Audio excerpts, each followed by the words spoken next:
Ladies and gentlemen, the long awaited, highly anticipated conversation with a national sponsor.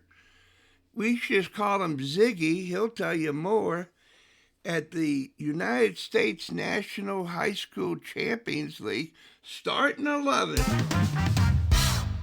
Ziggy, I Yes, want you to sir. know that I know you're in great company. You're a national sponsor to help people get that college uh, team and school that they've always wanted. And you go with the select soccer ball, for God's sakes, that it's not square, it's a round ball that is very, very, it listens to what you wanted to say. Uh, where the ball, you want the ball to go, it'll go there. And the stories with Select Sports America and Ziggy, you can't go wrong. And here in St. Louis, I'm trying to reach out, Ziggy. You're trying to find me a school to go to. And here I am. I'm trying to find a workout place that is structure, scrub my body, that mold my body into something. At Athletic Republic, uh, we throw out the challenge. You say, hey, you can help the whale. You can help anybody, anywhere, anyhow. Ziggy, Uh, yes, it's sir. all yours now, man. It's all yours now. All right, guys, coming live to you from Lakeland, Florida, on a beautiful Monday morning. Very happy and feel privileged to be part of the starting 11 and National High School Champions League and the Tampa Bay Area Champions League. Proud to be a national sponsor. And the way I support the national movement of the High School Champions League is I want to mentor five young men or young women from each Champions League market. And we're growing every single day in new markets, having discussions, starting the program, elevating the program. So I try to find and have the high schools nominate five worthy individuals that have maybe the dream to play at college and maybe just don't have the resources, the means, the guidance, because that's what I do 24/7 is to work with families and athletes. So spread the word if you're in the Champions League market and there's somebody you really, really believe in that maybe isn't playing, club soccer because of the expense or availability to them. Please put them in touch with me. I'll take care of them. No charge to them. We'll meet as many times as needed to get them into a program that fits their needs. So that's one of my top priorities for being involved with the Champions League. Another thing I got involved with this past year, and I was able to tie in select soccer and a couple of our members like Perry and Jim DeNoble and Dave Wilson, is the Senior Soccer All-Star Game, which is designed to be the last high school game that some of these men and women officially play because it's after the high school state championships are over. So for us, that means it's usually in March. And what we do is we have the coaches nominate the best seniors from their own schools, but also from other schools. And we even incorporate things like the old NASL shootout. We have 5 seconds from 35 yards out. And we make it a very competitive, very fun environment. We had the biggest crowd ever in our last senior all-star game. And the girls usually play first, then the boys play. They support each other. Their friends, family, teammates show up, and it's a blast. Wow. And so it's big projects that take up a lot of time.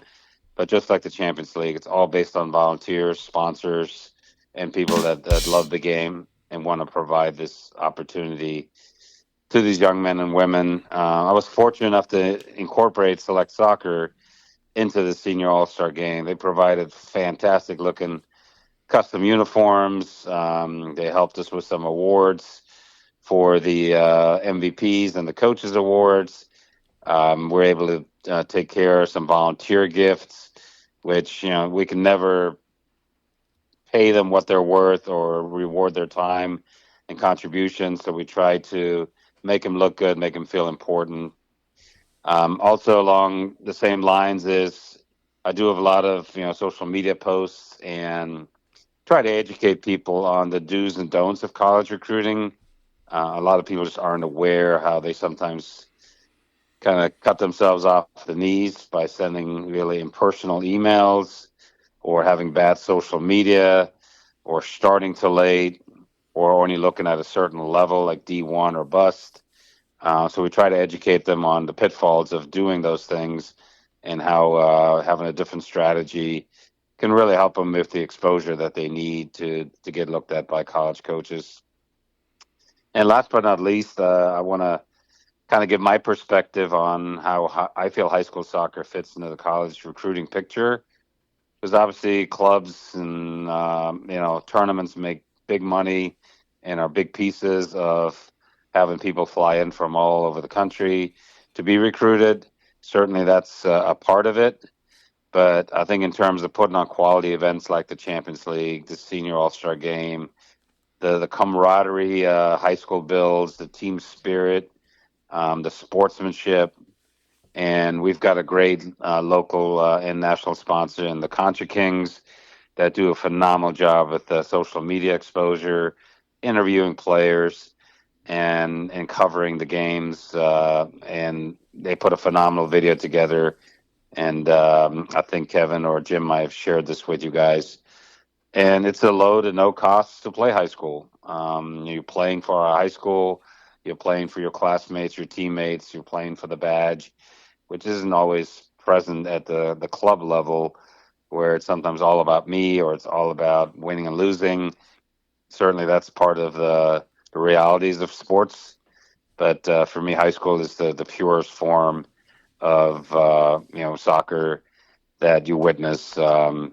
So those are my takes for the week. Siggy, you're the Yes, sir. champion, baby. You, I am. yes, you got it under 11 minutes with the whale. I mean, I was scared that I would be talking, but man, you said everything that I needed or wanted to say. It's amazing. Well, Germans, we're known for our efficiency. So, you know, you give me some rules, you give me some boundaries. I try to stay within. I can talk about anything for weeks and months on end, as you probably know, but I figure I condense it a little bit Yeah. and give some food for thought for people listening to the podcast. And you certainly did. And I tell you, the longest goodbye you ever have is when you say hello to the whale. Yes, sir. All right, then. So you really laid it out for us, and I wanted to applaud you because you're the essence of the movement, and it's just you bring class and style to the situation, and that's what the Champions League wants to do. So hey, I'm going to be down in the Tampa Bay area come Christmas time, a couple weeks before Christmas. So get your shopping dates in line, and I hope to see you down there. Oh, you better make time for me, and you better let me know. And at the end of the day, Kevin, I always go back to my roots. I was born and raised in Germany. I was really not going anywhere. I was a decent soccer player, but I had no idea that this whole United States college soccer scene existed. But because of high school, I felt a passion. I wanted to keep playing. And it was a high school art teacher of mine that recommended I look at an NAIA school in West Virginia, and that's where I ended up. I got to play in two national championship tournaments. I got into coaching, and I give credit to everything to remembering where you come from and how much one person can make a difference, whether it's on a team, in a market, in a community, or even in a movement like the Champions League. So I'll never forget how I got here, people that have helped me along the way. I've got to meet phenomenal people like you and Perry, Jim DeNoble, Dave Wilson, and all the crew that is on our Tampa Bay and our national committee. And I love the talks we have, every other month on our calls, and it's just like a who's who of people that have impacted the game. So, thank you for including me in that. All right, Ziggy. And ladies and gentlemen, this has been the United States National High School Champions League starting 11 with Ziggy Nagel and the Whales. Hi, Yes, Ziggy.